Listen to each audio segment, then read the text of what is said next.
Students, अब हम पढ़ेंगे चैप्टर 11 के बारे में। चैप्टर 11 अपना है ऑपरेटर ओवरलोडिंग। सबसे पहले ऑपरेटर ओवरलोडिंग किसे कहते हैं?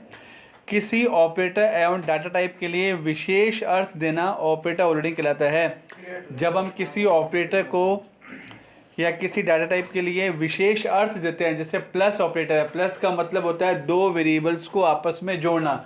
लेकिन इसी प्लस का यूज अगर दो एरे को आपस में जोड़ने के लिए कहें या दो क्लास के डाटा मेंबर को आपस में जोड़ने के लिए कहें तो वो कहलाएगा ऑपरेटर ओवरलोडिंग।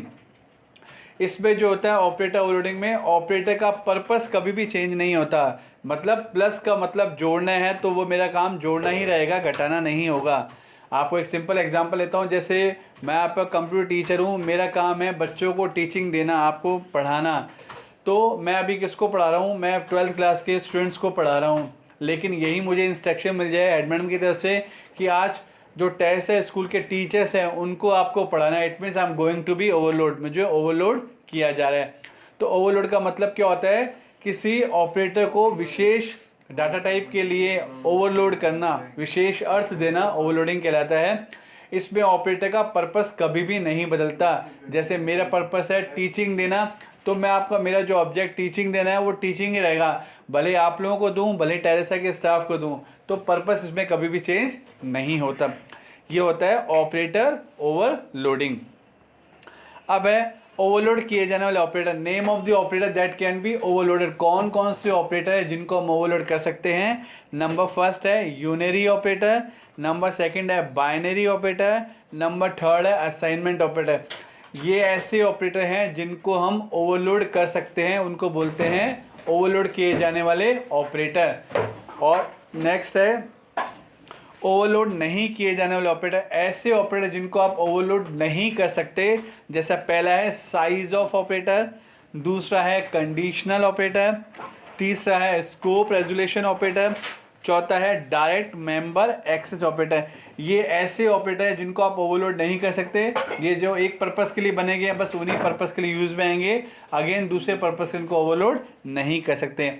तो आपके वेरी शॉर्ट क्वेश्चन में आ सकता है कि कौन कौन से ऑपरेटर है जिनको आप ओवरलोड कर सकते हो और कौन कौन से operator that can't be overloaded. तो ये इनकी लिस्ट है जो वेरी शॉर्ट में 1 या 2 नंबर के क्वेश्चन आते हैं। फिर है ऑपरेटर फंक्शन। एक ऑपरेटर को अतिरिक्त अर्थ देने के लिए एक विशेष फंक्शन काम में लेते हैं। मान लो किसी ऑपरेटर को एक्स्ट्रा मीनिंग देने के लिए हमने एक स्पेशल फंक्शन बना लिया, तो बन जाएगा हमारा ऑपरेटर फंक्शन। अब इसका सिंटेक्स क्या है जो आपके एग्जाम में 2 नंबर का क्वेश्चन आ सकता है? ऑपरेटर फंक्शन का सिंटेक्स होता है पहले रिटर्न टाइप, फिर class name, then scope resolution operator, operator keyword, OP operator का नाम, ब्रैकेट में आर्ग्यूमेंट लिस्ट, फिर फंक्शन बॉडी। ये होते हैं ऑपरेटर के सिंटेक्स। किसी ऑपरेटर को ओवरलोड करने का सिंटेक्स क्या होता है, ये उसका सिंटेक्स है। तो अभी आपको मैंने बताया सबसे पहले कि ऑपरेटर कहते कैसे हैं। किसी ऑपरेटर डाटा टाइप के लिए विशेष अर्थ देना वो ऑपरेटर ओवरलोडिंग कहलाता है। इसमें ऑपरेटर का पर्पस कभी नहीं बदलता। जैसे प्लस एक ऑपरेटर है, प्लस का मतलब होगा जोड़ना, तो उसका पर्पस कभी भी चेंज नहीं होगा।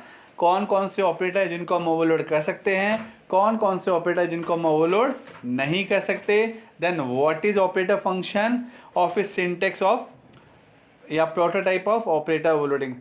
Then a unary operator. Unary operator क्या होता है? ऐसे ऑपरेटर जिनमें एक ही ऑपरेंड, एक ही वेरिएबल होता है। ऑपरेंड का मतलब होता है वेरिएबल। ऐसे ऑपरेटर जिनमें एक ही ऑपरेंड होता है या वेरिएबल होता है उसे बोलते हैं यूनरी ऑपरेटर। जो कितने प्रकार के होते हैं? 2 प्रकार के होते हैं, प्रीफिक्स यूनरी ऑपरेटर और पोस्टफिक्स यूनरी ऑपरेटर।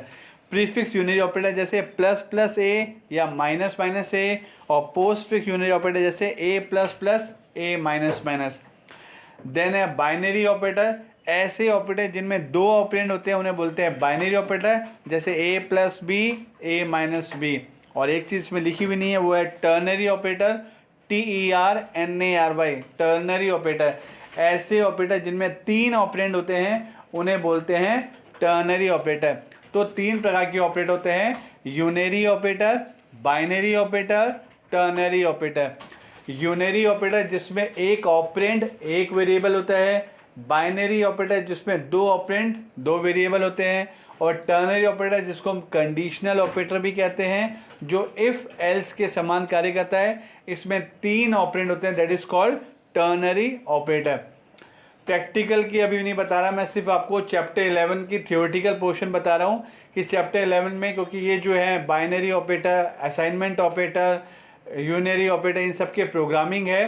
तो अभी सिर्फ थियोरेटिकल पोर्शन लिया मैंने कि कौन कौन से ऑपरेटर होते हैं। ऑपरेटर जो है, एक तो यूनरी ऑपरेटर जिनमें 1 ऑपरेंड होता है, बाइनरी ऑपरेटर जिनमें 2 ऑपरेंड होते हैं, टर्नरी ऑपरेटर जिनमें 3 ऑपरेंड होते हैं।